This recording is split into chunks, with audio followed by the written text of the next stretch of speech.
I received some walnuts on Christmas Day that can be used as winter decor in a potted plant, some earrings, or a magnet. First things first, I'm opening the walnut shell by turning it over and putting a tool into this dark spot at the bottom. It's kind of obvious the only place where you can actually place a tool. I'm using a blunt instrument, but this does work better with a knife, although it's safer to use something that isn't sharp and pointy. I'm wiggling the tool back and forth to create some space between the two halves of the shell. If I used a knife, I'm more likely to be able to break the two halves perfectly, but I'll get at least one nice half. Once I separate the pieces and get most of the shell off, I can come in with some nippers or some pliers, whatever you might have, to cut the rest of the shell away.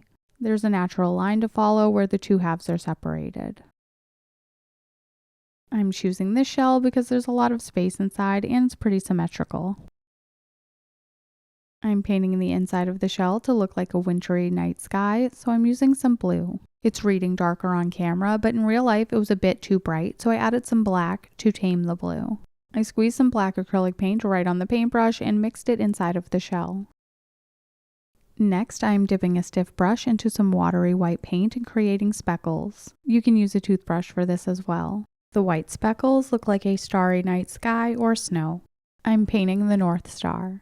I kind of like the star a little bit more when it was just a dot, but I painted these lines like a cartoon star and it was a little too big, so I came back in with blue to tame it. I went through my miniature collection and grabbed 3 miniature trees. The tiny tree with a wooden base is from the Dollar Tree, and these little guys are from I don't know where. They're pretty reminiscent of pipe cleaners, so it's easy to trim these bristles to shape the tree. They're a little bit fat, so I'm giving them a trim to be more of a taper. Now I like the shape, but I don't like the color, so I'm fixing that with some acrylic paint. I'd like to create an evergreen type of color, so I'm mixing a bit of turquoisey dark green with brown and some sap green. When it comes to making minis, I've altered the color of dried greenery and fabric with acrylic paint as well. Those other trees are vintage, so you're probably more likely to get your hands on one of these little guys that's from the Dollar Tree. The tree's a tiny bit too fat to fit inside of my walnut, so I'm trimming the edges. Giving this tree a trim also serves the purpose of cutting the white parts off the tip of the branches, which can be hard to cover with acrylic paint. I really don't like the bluish green color these little trees come in, so I'm adding some more acrylic paint to this guy as well. I'm making a bed of snow for my tree to sit in using this cotton makeup removing pad. I have a serious problem when it comes to waiting for things to dry, so I'm using hot glue for instant gratification. I always encourage my viewers and creators to use what you have, so if all you have are the tops of Q-tips or some cotton balls, I'm sure that'll work well. You could even use some shredded toilet paper mixed with water and white glue in a pinch. After gluing down the bulk of it, I gave it a little bit of a trim and tacked down the edges with more glue. I made the tree thinner, but it's still too tall, so I'm trimming the bottom. This is made of twisted wire with fibers inside, so once I trim the length of it, I can pull some of the fibers off of the bottom to reveal the stem. I'm holding my miniature forest with some Dollar Tree clips so I can add the look of snow. I'm using a fairly small amount of white acrylic paint on a brush and stippling it onto the branches to make it look like snow. This is the first step when it comes to making these trees look like they're in a lovely winter wonderland. For a larger tree in 1/12 scale, I've used spackle and glue to simulate snow, but in this case I'm adding a bit of Mod Podge and sprinkling on some white sand. If you don't have Mod Podge, you could use white glue instead. I poured more sand than I needed and shook off the excess. This is the same white sand I used inside of my popsicle stick ice box to make it look like frost in the top half where the ice block goes.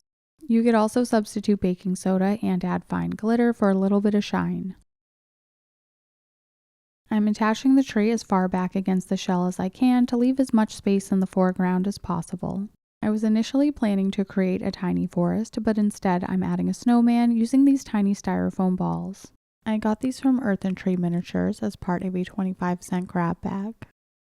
To start the snowman, I'm using one of my sewing pin scraps I keep in a magnetic dish I got from Harbor Freight.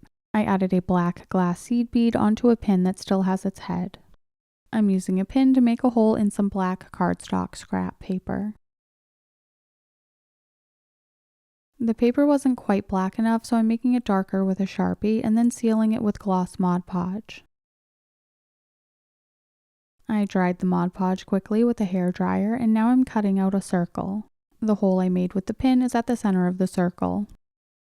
I added my black paper circle underneath the black glass seed bead and used a Sharpie to cover the silver pin at the top. I'm sliding a styrofoam ball onto the pin so it looks like a little black hat for my snowman. I used a fine marker to make coal eyes. I don't have an orange marker that's small enough, so I painted a tiny carrot nose. I finished the snowman's face by adding some dots for the mouth. I'm using one styrofoam ball for the body, and I added a bit of white glue onto the pin to help secure it.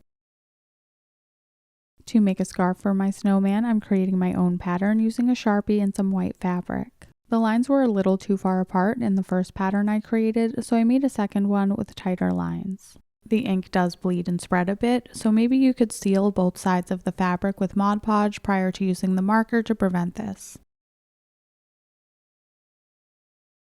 I don't mind the bleeding, so I'm using a small pair of very sharp scissors to cut a thin strip.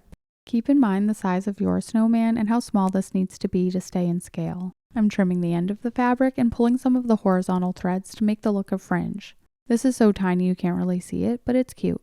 I'm using the tiniest dab of hot glue to attach the scarf at the back of the snowman's neck, slightly off center. I used some more hot glue in the front to tack it in place. To make some simple snowman arms, I'm coloring the wire from a twist tie with a brown Sharpie. I added a little bit of white glue when I poked these in. If you'd like to turn this into an ornament, you could simply hot glue some ribbon to the top, but to make it more secure, I am drilling a tiny hole with a pin vise and adding a pin. I'm using some rounded jewelry pliers to make a loop at the top. I wanted my loop as close to the top of the walnut shell as possible, so I cut a lot of the excess off. You could use an eye pin instead if you're making earrings. Now this loop goes through the shell with a tiny pinhead on the other side, so I'm adding a whole mess of hot glue and a miniature ornament topper on top. I salvaged this little guy from a tiny glass ornament I broke. I ran the string through the loop that's under the ornament topper. The edges of the shell are a bit messy because of my speckled paint, so I'm covering it with some silver leaf rub and buff. Remember, you can turn these into earrings, a magnet, or a backpack charm. You can get really creative with this. Consider joining my Patreon either as a free member or as a paying member for $3 a month, and check out this video next because YouTube thinks you'll like it and I want to know if they're right. Also, let me know what you think of this video because I decided not to add any music.